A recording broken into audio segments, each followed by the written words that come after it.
Lineárně lomenou funkci budeme brát každou funkci, která je zadaná takovýmhle předpisem. Je to teda zadané v nějakém určeném definičním oboru, v tom místním bodě to není definováno, to si vždycky budeme určovat.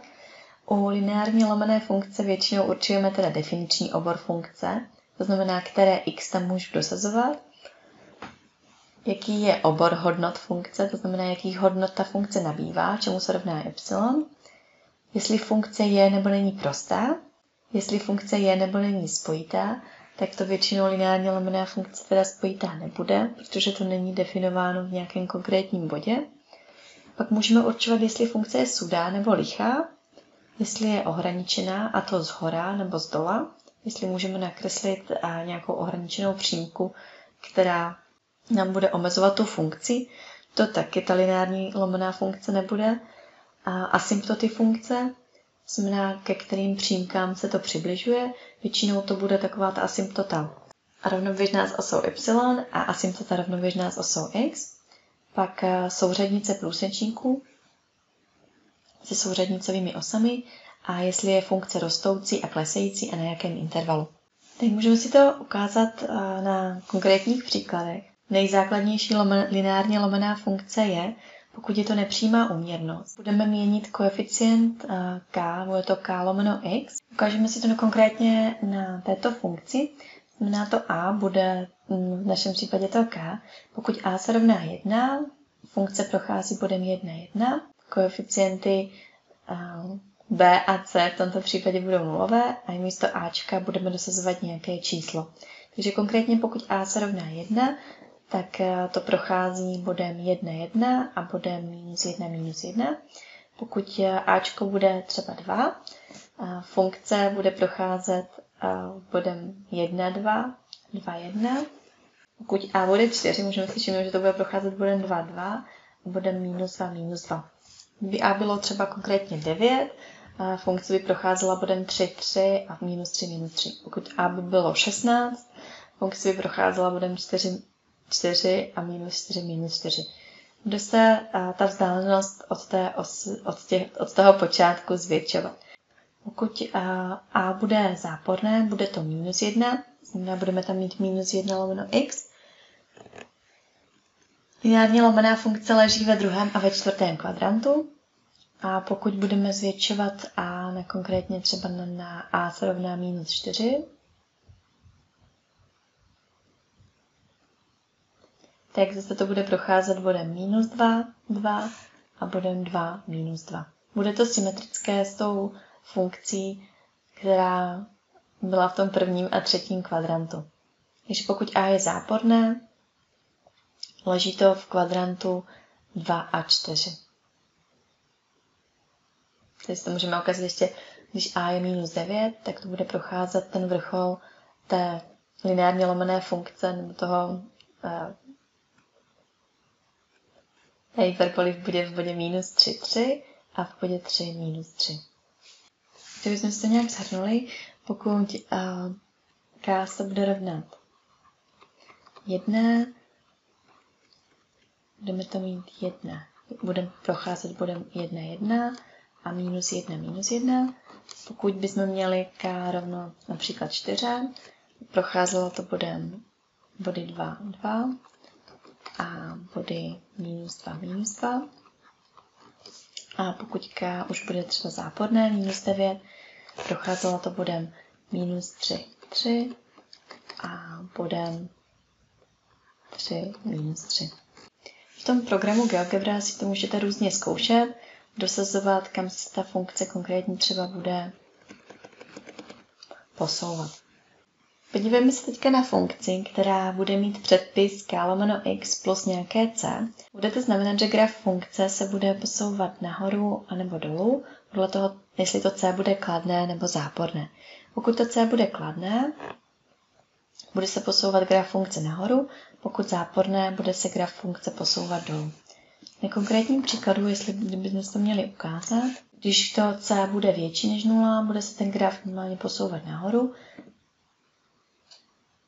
Takže například pokud c se rovná 3, všechny body té funkce se posunou o 3 nahoru, to znamená taky ta asymptota Definiční obor této funkce se nezmění, pořád to není definováno v nule, akorát obor hodnot se změní, protože když se to posune všechno o 3 nahoru, obor hodnot bude od minus nekonečno po 3 a od 3 do plus nekonečno. Když jsme si to nějak napsali, tak pokud budu mít konkrétní příklad, y se rovná 2 lomeno x plus 3, tak definiční obor zůstává teda všechna reálná čísla kromě té nuly a obor hodnot budou všechna reálná čísla kromě té 3. Takže asymptoty, kdybych měla psát, asymptota 1 bude x se rovná 0 a asymptota 2 bude y se rovná 3. Je to přímo v těch bodech, v kterých to není definováno, leží ta asymptota. Tato funkce není spojitá, není to spojitý v tom bodě x rovná 0 a není ani ohraničená ani z dola, ani z hora. Tak teď se podíváme, co dělá s funkcí koeficient, který bude v jmenovateli.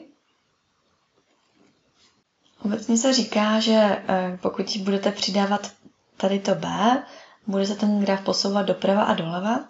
Jak to spolu souvisí, si hned ukážeme. Ten graf funkce je, pokud b se rovná 0, pokud b budeme zvyšovat, b se rovná 1, b se rovná 2, b se rovná 3, b se rovná 5. Graf funkce se bude posouvat doleva, definiční obor se bude taky měnit, protože teďka je to třeba, není to definované v tom bodě minus 5. Pokud naopak budeme brát ty hodnoty b záporné, to znamená v jmenovateli bude x minus 10, definiční obor se taky bude měnit, to znamená, není to definováno v bodě x se rovná 10.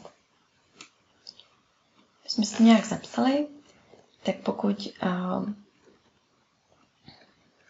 b bude kladné, tak graf funkce se posouvá doleva, pokud b bude záporné, graf funkce se posouvá doprava.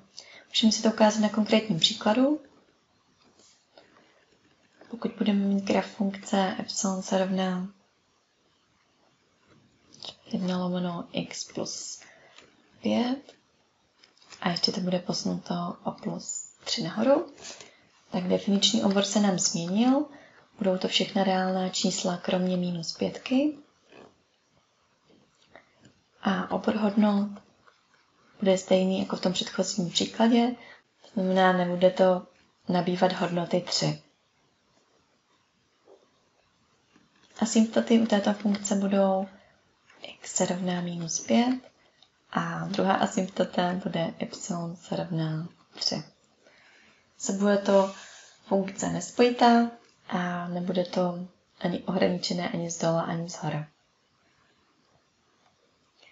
Ta funkce bude klesající a to na intervalu minus nekonečno až minus 5 a od minus 5 až do plus nekonečno. Takže kdybychom si třeba měli ještě vysvětlit monotónnost, to znamená rostoucí a klesající, tak tato funkce bude klesající od minus nekonečno po minus 5 a potom zase od minus 5 až do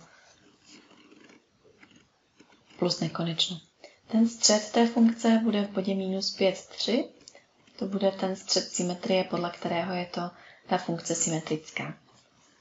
Takže funkce bude klesající na intervalu minus nekonečno až minus 5 a sjednoceno minus 5 až plus nekonečno.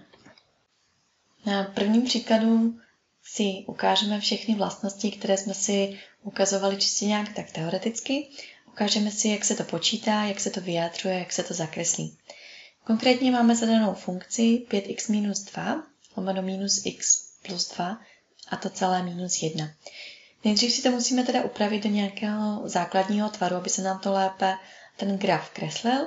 Takže vydělíme si výraz 5x minus 2 a děleno minus x plus 2.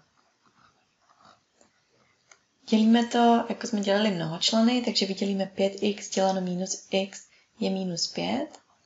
A teďka zpátky budu roznásobovat, takže minus x krát minus 5 je 5x a to odečítám. A pak minus 5 krát 2 je minus 10, takže to taky odečítám, takže minus minus 10 je plus 10. Teď to sečtu, 5 se nám odečtou, 10 minus 2 je 8. Takže jinak můžu zapsat tu funkci, jakože je to minus 5 a zbytek byl 8, takže ještě osmičku musíme dělit tím minus x plus 2 a tady máme ještě napsanou minus 1. Takže si to upravíme na nějaký základní tvar, to je 8 lomeno minus x plus 2 minus 6. No a teď se podíváme, co se s tou naší funkcí vlastně stalo. Definiční obor určujeme podle jmenovatele, takže definiční obor této funkce můžu určit, že jsou všechna reálná čísla, kromě teda dvojky. Pokud dosadíte místo x k dvojku, tady se to odečte, dostanete 0. Obor hodnot, ta funkce se nám posouvá o minus 6 dolů. Jsou to všechna reálná čísla, kromě minus 6. Buď se to zapíše r minus to číslo, anebo minus nekonečno až minus 6, sjednoceno 6, minus 6 až nekonečno. Funkce je prostá, nabývá dané hodnoty y jenom pro jedno x.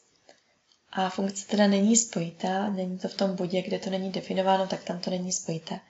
A funkce taky není ani lichá, ani sudá, není ani ohraničená. Asymptoty budou teda y se rovná minus 6 a druhá asymptota bude x se rovná 2. Když se podíváme na to grafické zpracování, takže tohle je ta funkce.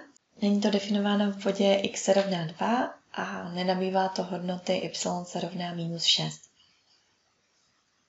Kdybychom měli počítat průsečníky s osou y a s osou x, můžeme to dosadit přímo do toho předpisu, to znamená dosadím, když x se rovná 0, a dopočítám, že y je minus 2. A naopak, pokud dosadím, že y se má rovnat 0 a dopočítám, že x se rovná 2/3. Můžeme si to vyzkoušet, že máme tenhle předpis a chci vypočítat průsečníky. Začneme tím jednodušším průsečníkem, a to průsečníkem s osou y. To je tehdy, pokud xová souřadnice je nulová. Takže to dosadíme, y se rovná 8 lomeno 0 plus 2 je 2, minus 6, takže y souřadnice je 4 minus 6, to je minus 2. Takže první průsečník bude 0 minus 2. Pokud se podíváme na tu funkci, tak to odpovídá, je to tady, 0 minus 2. A průsečník s osou x to počítám tak, že y souřadnice je nulová, takže dosadíme místo y 0, dostávám 8 lomeno minus x plus 2 minus 6, neboli, takže dostáváme 6 rovná se 8 lomeno minus x plus 2. Teďka tu rovnici vynásobím tím minus x plus 2, takže dostávám minus 6x plus 12 rovná se 8. A dopočítám minus 6x rovná se minus 4, což vydělíme tou minus 6, dostávám, že x se rovná 2/3. Takže průsečník s osou x bude 2/3 a 0. Věříme to na tom grafu, opravdu to odpovídá, tady jsou 2/3 a 0. Průsečníky si můžeme zapsat ještě i sem, je to teda 0 a minus 2 a průsečník 2 bude 2/3 a 0. Rostoucí a klesající funkce, když se podíváme na ten graf, tak vidíme, že funkce je rostoucí v intervalu minus nekonečno až 2 a taky rostoucí v intervalu 2 až plus nekonečno. Takže můžeme si tam napsat, že funkce je rostoucí pro x minus nekonečno až 2, sjednoceno až 2 plus nekonečno. Při tom kreslení toho grafu vám určitě pomůže zakreslit si ještě nějaké další pomocné body.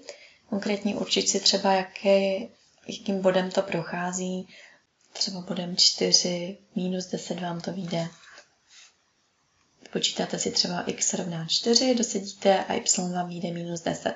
Zkusit si tam dosadit třeba konkrétně další hodnoty, například v bodě minus 2 to nabývá hodnoty minus 4. Zkusit si tam dosadit nějaké konkrétní čísla, abyste věděli přibližně, kterými body to prochází. Stačí vám 2 body najít tady a tady jste měli konkrétně 2 body, takže víte ty průsečníky, kterými to prochází.